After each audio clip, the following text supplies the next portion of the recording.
So I want you to imagine, just for a second, that you are the CEO of a massive corporation. Okay, that sounds like a good start. Right. And you are, you're looking to expand your business. So you're sitting in this really high stakes conference room, and a city official slides a proposal across the table. Oh, the classic pitch meeting. Exactly. And they are offering you $50 million in completely free tax money. Just, here you go. Build your new factory in our town. That is a very large number. It is. Yeah. And, I mean, your first instinct is to just take it, right? Who leaves $50 million sitting on the table? Most people wouldn't. Yeah.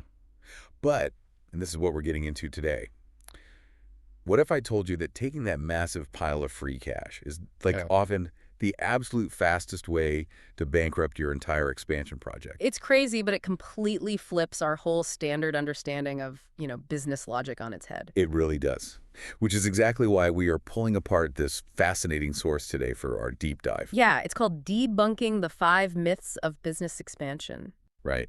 And our mission here is to basically look right past those shiny boardroom spreadsheets and figure out what actually makes a successful business expansion work in the real world. Because what looks incredible on a PowerPoint slide, it just shatters the moment it actually makes contact with ground-level reality. Yeah, and that collision, right, between expectation and reality, that's the whole paradigm shift of this source material. Absolutely, because eventually, in every single one of those corporate expansion meetings, the initial excitement of all those zeros just it dies down. Someone has to be the adult in the room. Right. Someone at the table leans forward and asks the critical question, which is, okay, sure, those incentives look great, but what does it actually take to make this project operational? And so this deep dive is all about separating those boardroom assumptions from what happens when, the shovels actually hit the dirt. Which brings us right back to that $50 million trap you mentioned off the top. Okay, yes, let's unpack that.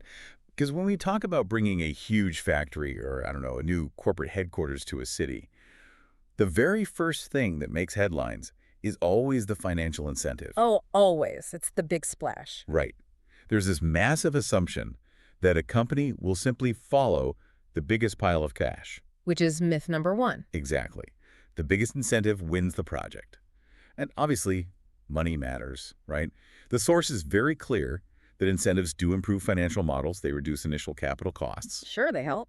But it turns out the raw dollar amount is rarely the actual deciding factor for a seasoned executive team. No, it's really not, because those seasoned executives, they are looking at a 10, 20, maybe even a 30-year horizon. They aren't just looking at the next fiscal quarter. Right. What they actually crave far more than some short-term cash injection is long-term predictability. Predictability. Okay, say more about that. Well, they're looking at the foundational economics of the whole region. So what will our operating costs look like in year 12? Oh, interesting. Right. Are the local tax structures transparent and reliable? Or are they, subject to the whims of whoever happens to win next local election? Oh, wow. Yeah. And utilities, too. Are the utility rates stable, or is the grid prone to massive pricing spikes every time there's a hot summer? So if City A offers you that $50 million in tax breaks, but their tax code is incredibly volatile and their energy grid is just totally unreliable, that initial cash injection is just going to evaporate? it's like, okay, this sounds exactly like buying a cheap used car at a massive discount. Yes. Perfect analogy. You think you saved $5,000 on the sticker price, but you're going to lose $10,000 a year in the repair shop. Exactly. It's the cheap car with the blown transmission. The unpredictable ongoing maintenance costs just ruin the initial investment entirely. Right. Over a 20-year period, those fluctuating operating costs, the unpredictable property taxes, utility spikes, they will easily eat up that initial $50 million advantage. And they cost them even more. Oh, tens of millions more on the back end. Well, wait, hold on. Let me play devil's advocate for a second here. Go for it. If I'm a CEO, don't I have a strict fiduciary duty to my shareholders to, take the absolute biggest financial advantage offered to me on day one? It seems like it, sure. If City B is only offering me a $10 million incentive package, how do I go to my board and justify leaving $40 million behind? Well, you justify it by proving that predictability is a tangible financial asset. A tangible asset. Okay. Yes. If that $10 million package from City B comes with, say, decades of transparent, locked-in tax rates, incredibly stable utility costs, and clearly defined regulatory structures, That is actually the more financially sound decision. Is lets you plan. Exactly. It allows a business to accurately forecast its future. You aren't leaving $40 million on the table. You are buying a firewall against future Oh, volatility. I like that. A firewall against volatility. The source actually frames it perfectly. It says, incentives can open the door, but certainty closes the deal. Certainty closes the deal. That makes me think of the real-world example the source keeps pointing back to throughout this whole thing, the Fulton County Industrial Development Agency. Yes, a great example. Because when you look at how they actually structure their pitches, they aren't just blindly throwing cash at corporations. Not at all. They focus heavily on structured programs, right? Like Yeah. long-term tax agreements and construction-related tax exemptions. Exactly. They are essentially selling a 20-year roadmap of certainty rather than just a quick payday. Right. A one-time cash grab doesn't help a company calculate its overhead costs a decade from now. Structured, transparent agreements do. Okay, so the biggest number on the spreadsheet is often a trap if it lacks a stable foundation. We've established that the money needs to be predictable. Yep. So the next logical step in that boardroom meeting is turning away from the financial projections and looking at the physical location, right? The maps on the wall. Ah, yes. The real estate. And there is a massive assumption out there that I really want to tear into. This idea that available land means a region is actually ready for business. This is a huge one. Myth number 2. Communities advertise this constantly. You always see, look at our thousands of acres of available land. Come build here. Right. It's a very common promotional tactic. But the word available is doing a tremendous amount of heavy lifting there. I bet. What this source highlights is the massive and honestly often catastrophic difference between available land and prepared sites. Okay, so anyone listening who has ever tried to build their own house probably knows exactly what you're talking about right now. Absolutely. You go out, you buy this beautiful, cheap, empty lot out in the country. You think it's a blank canvas. And then the city calls. Right. The city informs you that you have to pay them like $20,000 just to run a heavy-duty sewer line 5 miles down the road to connect to the municipal system. Yep. Your blank canvas suddenly becomes a money pit. Yeah. Now, take that residential headache and multiply it by 1,000. A multinational corporation doesn't just need an empty dirt field. No. Building from scratch in an unprepared area is a logistical nightmare. It can derail an entire expansion. They need a prepared site where the critical industrial-grade infrastructure is already heavily established. What does that actually entail? Like, just bigger water pipes? Well, yes, but we are talking about massive redundant power capacity. If you're building an advanced manufacturing plant, you can't just plug into the local residential grid. Oh, yeah. You might need a dedicated substation. You need industrial-grade water and wastewater systems that can handle millions of gallons. Wow. You need heavy transportation access, which means, reinforced highway on-ramps and active rail spurs. Yeah. And you need robust dual-path broadband connectivity. And if a region hasn't already laid that groundwork, the company's on the hook for it. Yep. You show up to build your factory, and suddenly you're essentially building public works projects for the city just to make your factory functional. Which introduces massive delays. Right. And it requires capital that the company never even budgeted for. Exactly. This is why forward-looking economic development agencies, like the Fulton County example you brought up earlier, they spend years and millions of dollars pre-preparing these physical sites. So they do it before the company even looks at the land. Yes. They lay the fiber optics. They upgrade the water mains. They ensure the zoning is clear. When they bring a company to a site, they aren't showing them dirt. They are showing them a plug-and-play foundation. That has to send a massive psychological signal to a corporate board, right? Like it says, we aren't just hoping for economic growth, we've actively planned for it. It shows they are serious partners. But wait, let's say I've bought that fully prepped land in Fulton County. Okay. The massive pipes are in the ground, the electrical grid is humming, the rail spur is built, I have my construction crew ready to pour concrete tomorrow. Sounds perfect. Except, and this brings us to myth number 3, the local city council says I need to undergo a 6-month environmental review. Oh. And the zoning board only meets like once every 2 months to approve architectural plans. All of that amazing physical preparation is essentially worthless if the legal reality is a swamp. This is exactly where so many expansions fall apart. We can easily visualize physical infrastructure, roads and pipes. Right, it's tangible. But the bureaucratic infrastructure, the systems governing permits, zoning, and environmental approvals, that is just as vital. And yet it is one of the most chronically overlooked factors in expansion planning. People just assume it'll work out. There is a deeply flawed assumption that permits and approvals will just naturally take care of themselves if a city really wants you there. Yeah, I think a lot of people just assume that if a mayor lands a billion-dollar factory, they'll just roll out the red carpet, wave a magic wand, and like rubber stamp whatever permits the company needs to start building. That is a very dangerous assumption for a leadership team to make. Because there is no magic wand. Exactly. Mayors and city councils do not have magic wands. Local zoning laws, state environmental regulations, public hearings, Department of Transportation reviews. These things have strict statutory We requirements. can't just skip them. No, you cannot simply bypass them. If the underlying bureaucratic system isn't designed for efficiency, the entire project just grinds to a halt. So let's talk about the actual mechanics of that failure. If a permit is delayed by 6 months, what does that actually do to the company's bottom line? It's not just a matter of impatience, right? Oh no, it's a cascading financial disaster. Really, a disaster. Think about it. Imagine a company has secured a $500 million financing package to build this facility. Okay, that's a lot of debt. The moment that loan is active, they are paying massive amounts of interest on it. If a zoning permit is delayed by 6 months, that is 6 months of massive interest payments bleeding out of the company before a single product is even manufactured. Oh, wow. I didn't even think about the financing clock ticking. And it gets worse. Specialized equipment installation is delayed, your supply chains get backed up, and the hundreds of workers you've already hired to run the plant well, they're just sitting idle. It's a burning cash. Every single step of an expansion relies on the predictable timing of the previous step. Predictability again. It Yeah. really is the anchor of this entire deep dive. It is the absolute core of the issue. Without coordinated development approvals and incredibly clear, transparent review processes, the development timeline becomes the single biggest, most terrifying unknown in the entire project. And businesses hate unknowns. Exactly. But in prepared regions, regions that have streamlined their bureaucracy, where the fire marshal, the water department, and the zoning board actually talk to each other. Which feels rare. It is.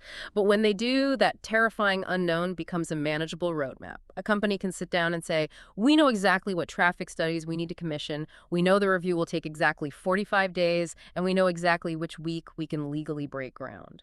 So let's take stock of the boardroom checklist so far. Let's review it. We've bypassed the volatile $50 million bribe for a structured, predictable $10 million tax agreement. Yes. We've avoided the blank canvas dirt field and secured a pre-prepared site with industrial power and water. Crucial step. And we have a clear, coordinated roadmap for our permits, so we know exactly when the building goes up. So the physical structure is handled. Right. But a billion-dollar robotics factory, or like a sleek new corporate headquarters, can't run itself. You need people inside the building. You need a workforce. Which brings us to the human element, and myth number 4.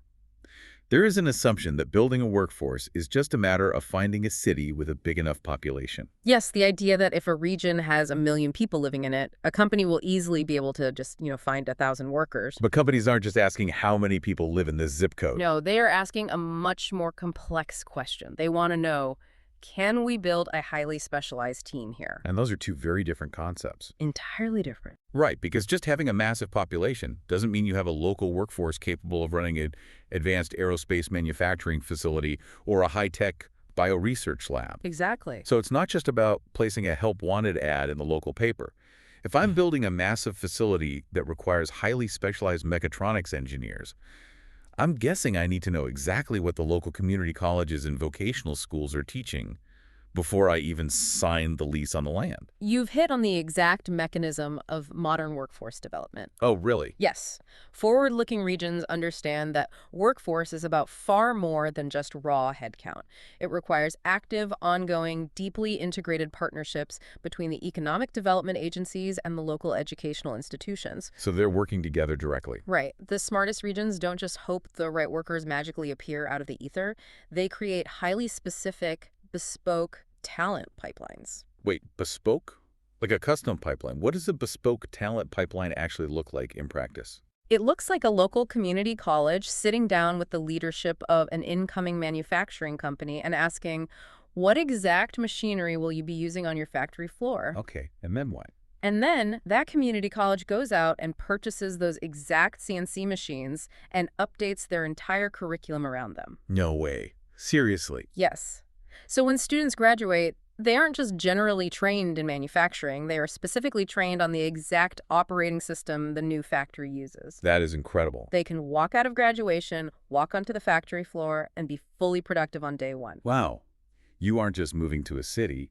You are essentially tapping into a custom-built educational system designed to supply you with skilled people. Exactly. And again, looking at the Fulton County example from the source, this is exactly what they do, right? It is. Their entire pitch involves connecting incoming businesses directly with their regional workforce training programs. So they are proving that the region can support the company's hiring needs, not just for the grand opening, but for the next 2 decades. Which leads us perfectly to the final and perhaps most pervasive myth of how business expansion actually works. Myth number 5. The ribbon cutting. Yes. There is this idea that economic development ends the moment the red ribbon is cut. Oh, we all know the visual. It's on the front page of the local paper. Yeah. The mayor is there in a hard hat. The CEO is there. They got those giant, oversized novelty scissors. Everyone is smiling. Right. They cut the ribbon. A crowd applauds. The politicians take their photo op, and then they all just kind of shake hands, get in their cars, and walk away. Transaction complete. The photo op illusion. Yeah. Viewing an expansion as a single, isolated transaction is a fundamental mistake. But I mean, you bought the land, built the building, hired the first wave of people, so the relationship is basically over, isn't it? Not at all. Corporate leadership teams remember exactly how a region behaves during the recruitment phase, and they pay very close attention to what happens after the cameras are gone. Oh, I'm sure they do.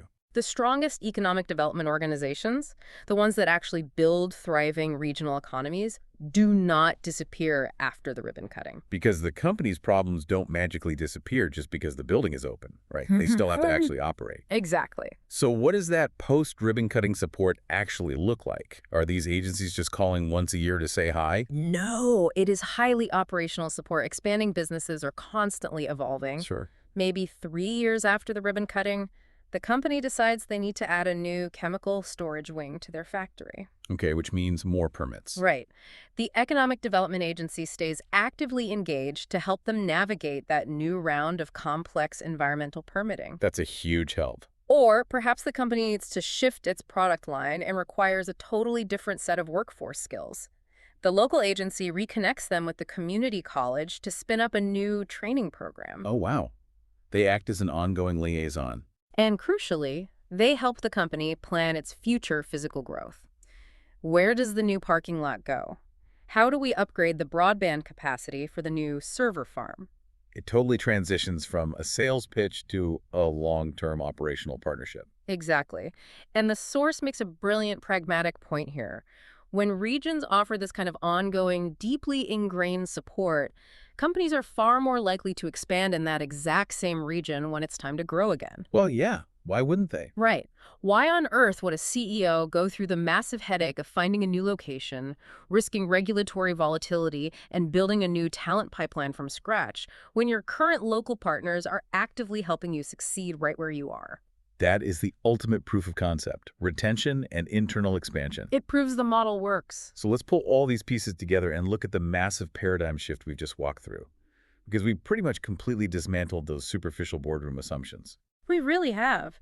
If we transport ourselves back to that glossy boardroom at the very end of the meeting, the conversation among truly experienced leaders sounds completely different than it did when they were just staring at the biggest tax incentive. It's no longer just about the money. No, it is no longer about which location looks best on a promotional brochure. The actual checklist of an executive team looks like this. Is the foundational infrastructure already prepared? Check. Are the bureaucratic timelines transparent and predictable? Check. Are the workforce pipelines actively aligned with our specific industry? Are the long-term financial frameworks stable? And do the local partners have a track record of remaining engaged after the project is actually built? Exactly. That is the real checklist. It's the difference between a city saying, we really want you here, and a city saying, we have meticulously prepared for you to be here. A massive difference. Which brings us back to the Fulton County Industrial Development Agency. The gold standard. When you look at their stated mission through the lens of everything we've just discussed, it's clear why the source uses them as the model. They aren't just waving a flag and relying on flashy marketing. No, they are doing the work. Their entire operation is built on providing infrastructure-ready sites, establishing long-term transparent financial frameworks, fostering those bespoke educational partnerships, and actively coordinating the bureaucratic processes. They embody the reality that when communities and companies actually share a commitment to these unglamorous fundamentals, the resulting economic growth is just explosive and, more importantly, sustainable. And that is the central thesis of the entire source material, right? It is. The core takeaway that ties all of these debunked myths together is this. Successful regions do not rely on promotion. They focus entirely on preparation. Preparation over promotion. Yes. They do the hard, quiet, expensive work of building the environment before the companies even arrive. They lay the fiber optic cables, they streamline the zoning laws, and they support the vocational training long before that first boardroom meeting even takes place. And when that level of meticulous preparation meets corporate opportunity, An expansion isn't just a construction project anymore. It becomes an engine for generational economic growth. preparation over promotion. Mm. You know, I want to connect this massive macroeconomic strategy directly back to you, the listener. Oh, I think it applies perfectly. Because this framework isn't just for multinational corporations building billion-dollar robotics factories. This applies to almost every major decision in life. It really does. Think about it. If you are choosing a new city to move your family to, or, you are evaluating 2 different job offers, or you're just trying to manage a major, complex project in your own life, you have to look past the flashy upfront incentives. You have to look deeper. Right. Don't just look at the highest starting salary offer or the absolute cheapest rent in a new neighborhood. You have to ask yourself, is the foundation prepared? Yes. Is the local school system actually funded? Does that high-paying job offer come with a transparent path for growth? Or is the company's leadership wildly volatile? Is there a reliable roadmap for your success? Exactly. Or are you just walking into a minefield of unpredictable unknowns? Yeah. You have to train yourself to look for the invisible infrastructure. That is a phenomenal way to adapt this framework. And, if we take that thought, that idea of seeking out the invisible infrastructure and project it out into the broader world, it leaves us with a truly fascinating question to ponder. Oh, what's that? Well, if the cities and regions that will dominate the future are the ones quietly doing the unglamorous work right now, the ones currently laying the redundant broadband networks, the ones forging the bespoke educational training partnerships, the ones streamlining their complex permit roadmaps. All before the big companies even know they exist. Right, all before the companies arrive. What current underdog towns are quietly laying that exact groundwork today? Oh, I love that. Who is preparing right now in the shadows to become the next massive hub of global innovation. Because if you stop listening to the loud promotion and you look very closely at the quiet preparation, you might just be able to predict the future of the global economy. That is an incredible thought to leave on.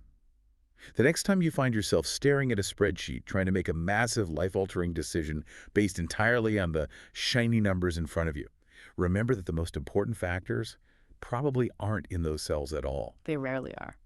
Look for the certainty, look for the roadmap, and look for the preparation. Thank you so much for joining us on this deep dive. Until next time.